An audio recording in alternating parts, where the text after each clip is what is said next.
Bendiciones, mis amados, ¿cómo se encuentran?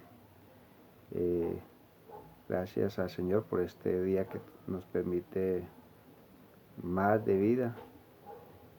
Quiero compartir un poquito la palabra de Dios en este día. Recordemos que esta semana estuvimos hablando acerca de el Dios que suple nuestras necesidades. Y vimos cómo Dios suplió al pueblo de Israel en el desierto del Maná. Envió codornices, envió agua, sus vestidos no se envejecieron, su calzado no se envejeció. Durante 40 años de peregrinación, Dios los sostuvo. Ahora quiero recordar un poquito, entrar como en el contexto de lo que había pasado. Recordemos que el pueblo de Israel llegó a Egipto por un tiempo de hambre, en el tiempo de José. Llegó por un tiempo de hambre y el pueblo de Egipto, pues Dios le había revelado a José cómo hacer para que ese tiempo de hambre pudieran sobrevivir, y de esa manera el pueblo de Israel llega a Egipto. Llegó la familia de José y allí se quedaron más o menos por el lapso de 3 o 4 generaciones pasaron, ellos se quedaron allí, hasta el punto en que el pueblo de Egipto se cansó como de tenerlos ahí, ¿cierto? Se cansó de esa situación y los esclavizaron. Y los esclavizaron por más de 400 años, estuvieron cautivos, esclavizados, el pueblo de Israel, el pueblo hebreo. Y Dios levanta a un hombre llamado Moisés para liberar al pueblo de Israel de la esclavitud y llevarlos a la libertad. Y es así como Dios envía plagas, envía ciertas calamidades al pueblo de Israel, ciertas plagas, 10 plagas, y los saca con mano fuerte, y son llevados al desierto. Y en el desierto es donde ocurrió lo que les estaba compartiendo esta semana, que el pueblo de Israel fue sostenido por Dios, con maná que caía del cielo, con codornices que venían en las tardes, con agua que brotaba de la roca o de diferentes formas, porque había en un lugar un agua amarga que no podían beber, y Dios obra. Entonces Dios cuida de ellos en todo tiempo, y los lleva también al monte Sinaí. Y en el monte Sinaí Dios les da al pueblo de Israel los mandamientos, los 10 mandamientos. No solamente les da los 10 mandamientos al pueblo de Israel para mostrarles cómo debían de vivir, o la forma como Dios quería que ellos se comportaran. Les da las instrucciones, cómo debían adorarlo a Él solamente, cómo debían de vivir de una manera agradable para Él. Los israelitas pasaron más o menos 40 años en el desierto, hasta la muerte de Moisés.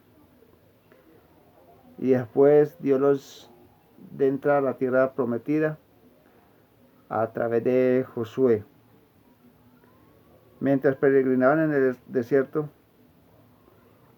cuando estaba Moisés, Dios le dice a Moisés que enviara unos espías para que vieran la tierra que Dios les iba a dar. Y es allí donde quiero entrar, en Números capítulo 13. Y quiero tomar algunos versículos de ese capítulo 13 de Números. Versículo 1 y 2 dice: entonces el Señor habló a Moisés: tú mismo envía hombres a fin de que reconozcan la tierra de Canaán, que voy a dar a los israelitas. Enviarás un hombre de cada una de las tribus de sus padres, cada uno de ellos jefe entre ellos. Entonces Dios le dice a Moisés que enviara ¿qué? Hombres a fin de que, escuche bien lo que dice, reconozcan la tierra de Canaán. ¿Cuál era la tarea de los que iban a Canaán? Reconocer la tierra de Canaán. Y versículo 17, porque de los versículos 3 al versículo 16, da la lista de los hombres que fueron según las tribus. Versículo 17, cuando Moisés los envió a reconocer la tierra de Canaán, les dijo, suban allá al Negev, región del sur, después suban a la región montañosa, vean cómo es la tierra, y si la gente que habita en ella es fuerte o es débil, si son pocos o son muchos, y cómo es la tierra que viven, si es buena o es mala, y cómo son las ciudades que habitan, si son como campamentos abiertos o con fortificaciones, y cómo es el terreno, si es fértil o estéril, hay allí árboles o no. Procuren obtener algo del fruto de la tierra. Aquel tiempo era el tiempo de las primeras uvas maduras. Entonces Moisés le da unas especificaciones a los que iban a reconocer la tierra de Israel, de Canaán, a los que iban a ver la tierra prometida por primera vez. ¿Cómo era la tierra? Si las ciudades eran fortificadas, si las ciudades tenían fácil manera de ingresar en ellas, si los habitantes eran fuertes, si eran grandes pueblos, si eran pequeños, si daban buen fruto, si no daban buen fruto, todo tenían que hacerlo de acuerdo a lo que Moisés les había explicado. Y ellos suben a la tierra que Dios les da, suben a mirar la tierra prometida. Dice que era el tiempo de las primeras uvas. Y estuvieron 40 días en la tierra, o sea que era una tierra bastante grande. Y trajeron un informe de lo que eran las tierras que Dios les iba a dar. Dice el versículo 25, y volvieron a reconocer la tierra después de 40 días, y fueron y se presentaron a Moisés y a Aarón y a toda la congregación de los israelitas en el desierto de Parán, en Cades. Les dieron un informe a ellos y a toda la congregación y les enseñaron el fruto de la tierra. Y le contaron a Moisés y le dijeron, fuimos a la tierra a donde nos enviaste ciertamente mana, leche y miel, y este es el fruto de ella. Entonces ellos trajeron una muestra de las uvas que están en el versículo 23, y llegaron hasta el valle de Escot del racimo, y allí cortaron un sarmiento de un solo racimo de uvas y lo llevaron en un solo palo entre dos hombres, con algunas de las granadas y los higos. Entonces dicen que las uvas, un racimo lo llevaban en un palo entre dos hombres. O sea que era una tierra como Dios les había prometido, una tierra que fluía leche y miel. O sea, cuando habla de leche y miel, habla de abundancia. No solamente pues que había leche y miel y no era lo único que había para comer, no. Está hablando de que era una tierra que había abundancia de alimentos. Entonces ellos dicen, de verdad, dicen los espías, los hombres que fueron enviados por Moisés, de verdad es una tierra donde mana leche y miel y traen el fruto de ella. Versículo 28 dice, solo que es fuerte el pueblo que habita en la tierra y las ciudades fortificadas y muy grandes.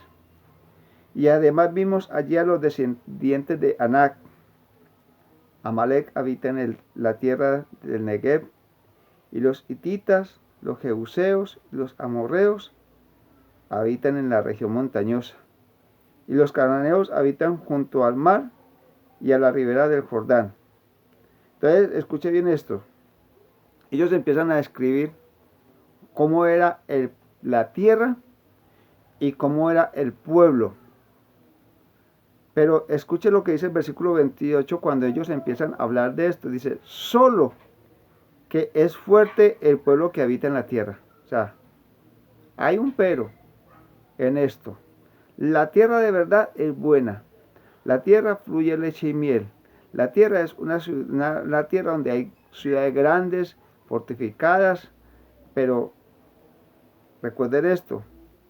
Están diciendo, pero el pueblo que habita en esa tierra es un pueblo muy fuerte. Eso trajo como confusión y desánimo en el pueblo de Israel. Entonces, versículo 30, Caleb calmó al pueblo, porque eso trajo confusión, delante de Moisés y dijo, debemos subir, ciertamente subir y tomar posesión de ella, porque sin duda la conquistaremos. O sea, Caleb está diciendo, mire, la tierra de verdad es fuerte, de verdad sus moradores son fuertes, de verdad lo que estamos diciendo es real, ¿cierto? No les estamos ocultando nada. Pero por encima de eso, Dios nos ha prometido que nos va a dar esa tierra. Y nosotros podemos tomar posesión de la tierra y conquistarla. Versículo 31 dice, pero los hombres que habían subido con él dijeron, no podemos subir contra ese pueblo, porque es más fuerte que nosotros. Y escuche bien lo que dicen, y dieron un mal informe a los israelitas de la tierra que habían reconocido, diciendo, la tierra por la que hemos ido para reconocerla es una tierra que devora a sus habitantes, y toda la gente que vimos en ella son hombres de gran estatura. Vimos allí también a los gigantes, los hijos de Aná, son parte de la raza de los gigantes. Y a nosotros nos pareció que éramos como langostas, y así parecíamos ante sus ojos. Entonces mire lo que están diciendo la gente que estaba informando, los espías, ¿cierto? Dieron un mal informe, dice la Biblia. Dieron un mal informe. Dijeron, no podemos subir contra ese pueblo porque es un pueblo grande, numeroso y son gigantes. Dice la Biblia de tal manera que, y nosotros nos parecíamos que éramos como langostas y así parecíamos ante sus ojos. O sea, que los que moraban en aquella tierra eran ¿qué? Muy altos de estatura, muy fuertes, muy grandes, vigorosos. Y ellos dicen, nosotros éramos como unas langostas, diminutos, pequeños, delante de ellos. Miren lo que está sucediendo allí. Ahora, Dios había prometido que Él los iba a librar y que les iba a dar esa tierra por heredad. Esa era la tierra que le pertenecía al pueblo de Israel. Esa era la promesa de Dios para ellos. Pero ellos dicen, nosotros somos como langostas, somos insignificantes, somos unos insectos insignificantes delante de ellos porque ellos son muy fuertes. ¿Sabe? A veces nosotros vemos los problemas de esa manera. Los problemas pequeños los vemos inmensos, grandes. No podemos contra ellos, no podremos contra las dificultades, no podemos contra los problemas, aunque tengamos la promesa de Dios. La Biblia dice que las promesas de Dios son en el sí y en el amén. O sea que las promesas de Dios son real 100% para nosotros. Que lo que Dios ha prometido es real. Que lo que Dios nos ha dicho en su palabra es real para nosotros. Pero aún así, conociendo la palabra de Dios y sabiendo las situaciones, vemos los problemas inmensos. Y eso causa en nosotros ¿qué? Temor, miedo, temor. para enfrentar las situaciones que vienen. Josué dijo, no, Dios nos ha dado esa tierra, pero el pueblo dijo, es imposible entrar a la tierra prometida. Es imposible entrar y tomar posesión de la bendición de Dios. Es imposible tomar lo que Dios nos ha regalado. Es imposible. Ahora, las promesas de Dios son reales, pero tienen demandas, ¿cierto? Tienen demandas. Y ahí es donde nos quedamos nosotros. Porque a veces nos aferramos a la promesa y queremos la promesa.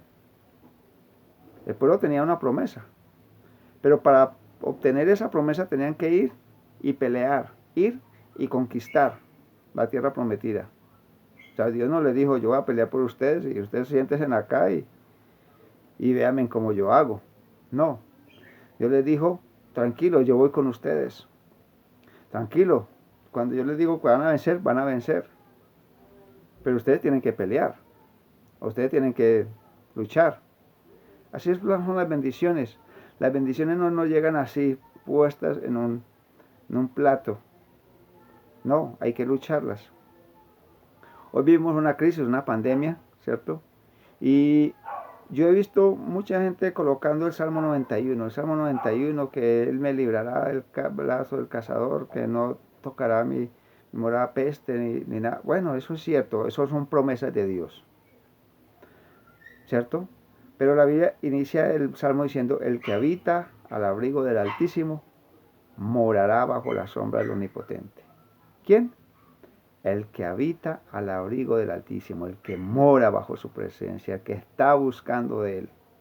Entonces no solamente colocar un texto y decir, no, a mí no me va a tocar ninguna plaga, ni me va a pasar nada, ni esto, porque es que, no, la promesa es real, pero la demanda también es real, vivir en la presencia de Dios.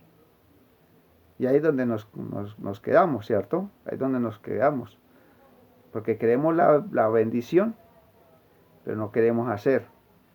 El pueblo de Israel quería la bendición de entrar a la tierra prometida, pero tenían que conquistar, tenían que confiar en Dios. Pero cuando vieron gigantes, dijeron, no, esto no es para nosotros.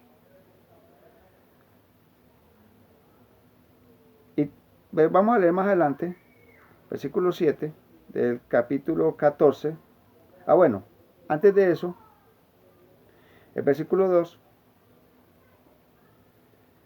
versículo 1 y 2 dice, entonces toda la congregación levantó la voz y clamó, y el pueblo lloró aquella noche. Todos los israelitas murmuraron contra Moisés y Aarón, y toda la congregación les dijo, ojalá hubiéramos muerto en la tierra de Egipto, ojalá hubiéramos muerto en el desierto. ¿Por qué nos trae el Señor a esta tierra para caer a espada? Nuestras mujeres y nuestros hijos van a caer cautivos. ¿No sería mejor que nos devolviéramos a Egipto? Y se decían unos a otros, nombremos un jefe y volvamos a Egipto. Entonces mire lo que está sucediendo aquí, ¿cierto? El pueblo empieza a murmurar en contra de Dios. Dios les había dado la promesa de que les iba a dar la tierra prometida. Ya tenían la promesa de Dios. Tenían que luchar por la promesa de Dios. Pero tenían el respaldo de Dios. Dios dijo, yo voy a ir con ustedes. Pero ellos empiezan a murmurar y a decir, ¿para qué nos ha traído Dios? ¿Para que muramos aquí? ¿Para que seamos cautivos aquí? ¿Para que nuestros hijos mueran a espada? Más bien, devolvámonos a Egipto. ¿Y qué es Egipto? Egipto es símbolo de esclavitud, de pecado. O sea, volvámonos atrás. Como sucede mucho en la iglesia a veces, ¿cierto? La gente está bien con el Señor, buscan de Dios, oran, pero cuando viene una dificultad difícil, ¿qué dicen? No, yo vivía mejor en el mundo. Yo estaba mejor donde estaba, devolvámonos. Y por eso mucha gente se aparta de Dios. Por eso mucha gente se aparta de Dios, porque Egipto está ahí como tan marcado que siempre como que anhelan devolverse, como que anhelan volverse, como que esto no llena mis expectativas, no tengo la fuerza suficiente, esto es muy difícil, seguir el Evangelio es muy difícil. No, más fácil el mundo. Entonces se apartan y por eso encontramos miles de personas conocedoras del Evangelio y apartados. ¿Por qué? Porque buscan la opción más fácil. ¿Cuál es la opción más fácil? Devolvámonos. Devolvámonos a Egipto. Entonces, mire lo que está sucediendo. Versículo 7, 6 y 7. Y Josué, hijo de Nun, y Caleb, hijo de Jefone, quienes eran los que habían reconocido la tierra, rasgaron sus vestidos y hablaron a toda la congregación de los hijos de Israel y dijeron: la tierra por la que pasamos para reconocerla es una tierra buena. ¿Cómo? En gran manera. La tierra que Dios nos ha prometido es lo mejor. Las bendiciones que Dios nos ha prometido es lo mejor.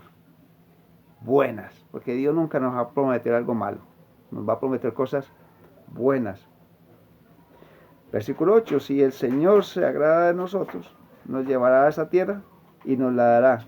Es una tierra que emana leche y miel. Solo que ustedes no se rebelen contra el Señor, ni tengan miedo. Escuche bien. La tierra es buena y el Señor quiere dárnosla. Pero dice el versículo 9, solo que ustedes no se rebelen contra el Señor, ni tengan ¿qué? Miedo. No tengamos miedo. Estamos en una situación difícil. No tenga miedo, hermano. No tenga miedo. Escuchaba esta semana hablar que, bueno, no puedo explicarlo bien, tendría que ver el video, pero decir a un médico peruano que lo que está matando más a la gente en esta situación es el miedo, porque el miedo, de cierta manera, no sé cómo actúa, pero el miedo baja las defensas del cuerpo. Y entonces con las defensas bajas, la enfermedad se apodera y destruye al ser humano. Entonces lo que menos debemos de tener es ¿qué? Miedo. Y Josué y Caleb le dicen al pueblo: no tengan miedo, no tengan miedo. De la gente de la tierra, pues serán presa nuestra. Y escuche bien, dice: su protección les ha sido quitada y el Señor está con nosotros. No tengan miedo. Vuelve y dice Caleb y Josué. Ellos no tienen la protección de Dios. Ellos no tienen la promesa de Dios. No tengan miedo, nosotros vamos y vamos a vencerlos. Pero ¿sabe qué dijo la gente? Apedréenlos. Apedreen a Josué y a Caleb. ¿Cierto? Apedréenlos. Y Dios tuvo que irrumpir en el momento para preservar la vida de Caleb y Josué, que iban a ser apedreados por la gente. Porque cuando se levanta alguien para defender la fe, cuando se levanta alguien para defender los principios de Dios, va a haber oposición. Y es más fácil derribar la oposición, ¿cierto? Entonces Dios le dice a Moisés: Moisés, voy a destruir con una peste todo este pueblo, voy a traer muerte sobre este pueblo. Es lo que dicen los versículos siguientes. Voy a traer una muerte sobre este pueblo y voy a levantar un pueblo nuevo. Porque esta gente me tiene cansado. Esta gente no entiende, esta gente no cree, esta gente no busca, esta gente quiere hacer su voluntad. Esta gente me desagradan, esta gente no han entendido mi propósito. Y Moisés se tiene que poner delante de Dios a favor del pueblo para que Dios no destruyera el pueblo. Pero entonces Dios le dice a Moisés: esta generación, los hombres que murmuraron, esta generación que murmuró, no van a entrar a la tierra prometida. Van a entrar sus hijos y las generaciones que vienen detrás. Eso le llevó a estar 40 años en el desierto, porque es que el recorrido de Egipto a Canaán era de día solamente. Pero duraron años, 40 años en el desierto. Murieron todas esas descendencias. Algunos después ahí sí se levantaron y bueno, entonces ahorita sí vamos a conquistar porque es que Dios sí está con nosotros. Y Moisés les dijo: no vayan porque van a morir. Ya Dios no está con ustedes. se levantaron y murieron. Y así empezó una mortandad de ese pueblo de Israel, de ese pueblo especial de Dios. Entonces, lo que yo les quiero invitar es a creer en las promesas de Dios, es a creer en las promesas de Dios. Yo voy a seguir compartiendo algunas cosas de lo que sucedió o lo que pasó en el pueblo de Israel, ¿cierto? Pero solamente quería rescatar algunas cosas importantes que creo que nos habla este relato de la palabra de Dios. Dios tiene promesas para nosotros y esas promesas son reales. Usted y yo tenemos que hacerlas reales en nuestra vida. Pero cada promesa tiene una demanda también. Si yo no cumplo la demanda, no tengo la promesa. Como les decía ahora, el Salmo 91 es muy bonito y mucha gente lo tiene ahí. Dios no tocará a mi morada, no habrá peste, no me tocará a mí. Y mi pregunta es, ¿cuántos cristianos de pronto se han enfermado y cuántos han muerto por esta pandemia? ¿No era para ellos la promesa? Claro, para todos es. Pero la promesa también tiene demandas. Tiene demandas. El que habita el abrigo del Altísimo morará bajo la sombra del Omnipotente. Diré yo, Jehová, esperanza mía, castillo mío, libertador. Confianza en Dios, en hacer su voluntad, habitar en su presencia. No es solamente tener un salmo o una promesa cualquiera que sea. Es vivir de acuerdo a lo que Dios nos ha establecido, a sus principios. Bueno, mis amados, bendiciones. Espero que Dios nos esté hablando a través de cada palabra que estamos dando. Que Dios sea bendiciendo, guiándonos en este tiempo, no solamente dándonos palabra, también el alimento y todo, porque Dios tiene el control de todas las cosas. No tengamos miedo, vamos y sigamos firmes, haciendo lo que nos corresponde, y Dios hará lo que le corresponde a Él. Bendiciones, mis amados.